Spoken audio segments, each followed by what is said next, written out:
So if something was to happen tomorrow, I want to adapt the personality of my future self instead of my present self looking at it like something is. I want to be the future self and be like, this shit is just part of the movie. You know what I'm saying? So I Exactly. learned to do that just to kind of change my perception about, like you said, when things arise, because when things arise, depending on how you view them, depends on how bad or not you will experience it. So I'm glad you said that. And that's detachment. That Yeah. means when this is happening in the moment, you're deciding to expand into a broader view and just accept this is temporary, but I know at some point in the future this will be irrelevant. Yeah. Yeah. It's the Yeah. art of detachment. Yeah.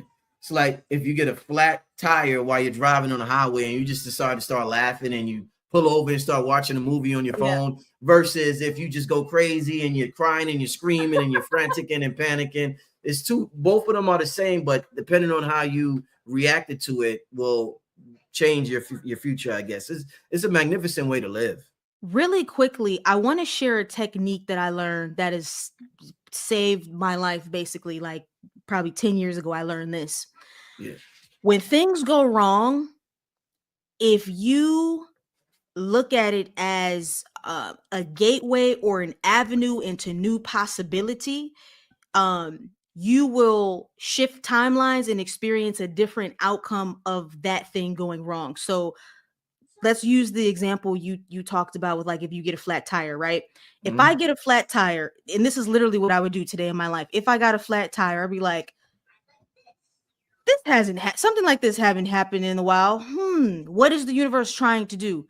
Something like this hasn't happened to me. Um, or the fact that this is going wrong in the moment. Maybe somebody who's going to pull over and help me is an investor that I need in one of my businesses or projects. Right. Or like, if you start dreaming and thinking that way, that what if this is just the gateway to something else that I can't see, then the universe will play that game with you and the entire experience will morph into something else. Right. Right. Right. Wow. What's your thoughts on being in this realm and feeling, I guess, what they would call, some people would say arrogant, or some people say you would think you all that you have a high self-value system, versus what we were taught in terms of humility, being humble. Let's talk about those two concepts living in this realm, and what do you think is more beneficial for us? You know what's interesting about this concept is that people secretly admire confidence but are triggered by it simultaneously. It is. That's true. Yeah. Oh yeah. And I want to use like somebody Oh like yeah. Kanye West as an example, Yeah. or like Donald Trump, like these people who are just so radically confident. And there's a part of your soul that goes like, how? Why are you that confident? Right. Right. But then the part of you that's triggered because it's not the norm in our world goes, Mm-hmm. oh, they need to be more humble. But do they really? Mm-hmm. Do they really? If they have that level of belief in what they want to create and that's how they choose to express that energy, if you were equally as confident in your ability to create your reality, would you care? Because I love winners. I'm gonna be honest. I love people that love winning. I love people who are obsessed with winning. I love people who are just so in alignment with that higher self that they're just obsessed with greatness. Mm-hmm. Can it come from ego? Absolutely. I think there's a difference between ego and passion is what we're getting at. Mm-hmm. Mm-hmm. I think when your confidence is an extension of your soul's passion, your soul's dharma, what you are here to create and do, that's a beautiful frequency, and you don't have to be humble. I just think the way that we think about being humble needs to change. And I'm glad you said that. I'm very glad you said that. I've heard several people say this, successful people say this, and they said that, like, let me just use a rapper as example. Rapper was real good. He didn't get on yet. He didn't make it and become a successful rapper yet. And he said that his life changed and the direction of his career changed once he stopped looking at other people and said, damn, I'm better than them. How did they get on and I'm not on? And I feel like in this world we do that a lot. Well, whatever Mhm. career Mhm. that we're in, we may believe in ourselves and think that we're good, and we'll look at somebody that we feel as though is not as talented as us and say, how did they get on? They're not as good as me. How did how does Erin have this following? How did I'm better than my stuff is better. And he said his life changed when he stopped doing that. And I've heard a lot of people say that once they stop looking at other people and questioning why the other person is like, let's say a rapper, a TikTok rapper got famous and sold 10 million records overnight. A lot of rappers who have been working on their craft for 10 years may get mad and say, how did this dude blow up overnight? That's not Yep. fair. What advice would you give to people who tend to look at the world in that way, where they may see other people and say, they're not as good as me? That's Right. not fair. How did they get on? Why them? Yeah, why You them? know, Yeah. it's not personal, it's vibrational. Mm, That person created, manifested, attracted that reality, whether you like it or not, yeah. based on their energy, their vibration. You don't know what they believe.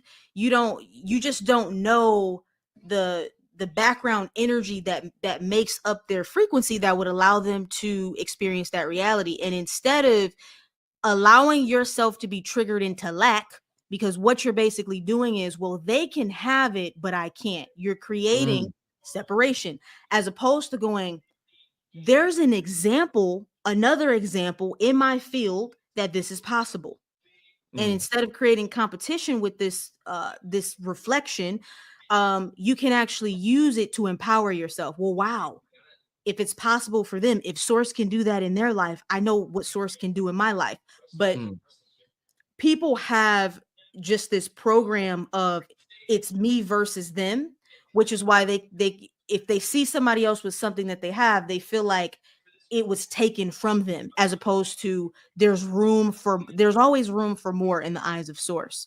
So mm, you, if you're upset that you're not up here talking to Rich right now, and you feel like you have some codes and you feel like you have some gems to share, mm, lean into creating that reality for yourself, with not feeling like somebody has access to something that you don't, because that is the biggest mm, illusion, is that somebody else can experience something that we can't. mm, mm, mm. All right. I've heard, let's talk about money real quick, Erin. What we call money, currency. I've heard you ever heard of Reverend Ike before? Okay, so Absolutely. so Reverend Ike, he always compares money, and other people have done this as well. He says money is a feminine energy. And they say money come from the word moon. That's where they get money from, moon. And the moon represents feminine energy. Mm. My question: if money is a feminine energy, it's a current. It's a flow. It's a current. It's Mhm. that moon energy. Is that why in this realm men chase after it so much, so highly they will kill? Same way they would do for a lot of wars get started over women. Men would go do all types of shit for for that thing. So is that why men go after money so hard, because it's a feminine energy that we're constantly chasing after? I see the parallel. The Really, it's a feeling, right? Mm, The yeah. feeling that a man is going to get from a woman is going to be, what you're going to get: fulfillment. There's going to be satisfaction, there's going to be love, there's going to be a nurturing. um Money provides that same feeling in this Mm, reality when you mm, have it, right? It can create freedom for you, it can create a sense of nurturing. It can create, well, some people will experience it as, I love money, or money loves me, and just attracting all this money. But it's more so about the feeling that people are looking to attract. It's an mm, attachment to, I don't want to say attachment, because it's not negative or positive. It's really neutral. But in that aspect, men being motivated by money the same way that they're being motivated by women, it's because they're ultimately looking for a feeling of alignment, a right. feeling of Okay. um coming into alignment with their own higher self. Mm, mm. Erin, some people, since we're talking about money and you start to think about careers and stuff like that. Some people have strong desires to achieve things, to get the money or just to be successful at something. So let's say somebody has a strong desire to be a successful doctor, or it could be anything. Once again, I could use the example of a basketball player or whatever, Mhm. and they have a burning desire to do this their whole life. They've been talking about it since they were young, but they end up falling short.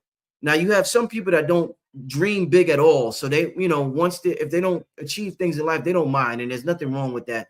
They're just chilling. There's Content. nothing wrong with that.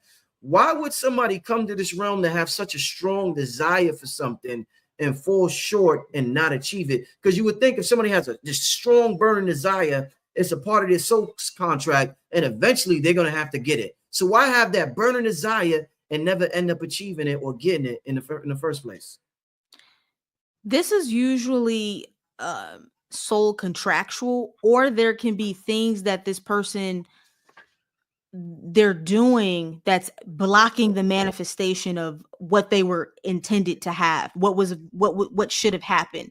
Right. And then maybe the energy can show up differently. So how I'll explain this is um people who have a burning desire to do something, it's usually encoded in their soul blueprint that that's a part of the mission that they need to carry out, which is why Mm-hmm. other people, they're kind of like, I'm content just having like a regular job and doing the regular thing. And maybe this incarnation for them is more so about family. It's not about being some great athlete or speaker or whatever it's going to be.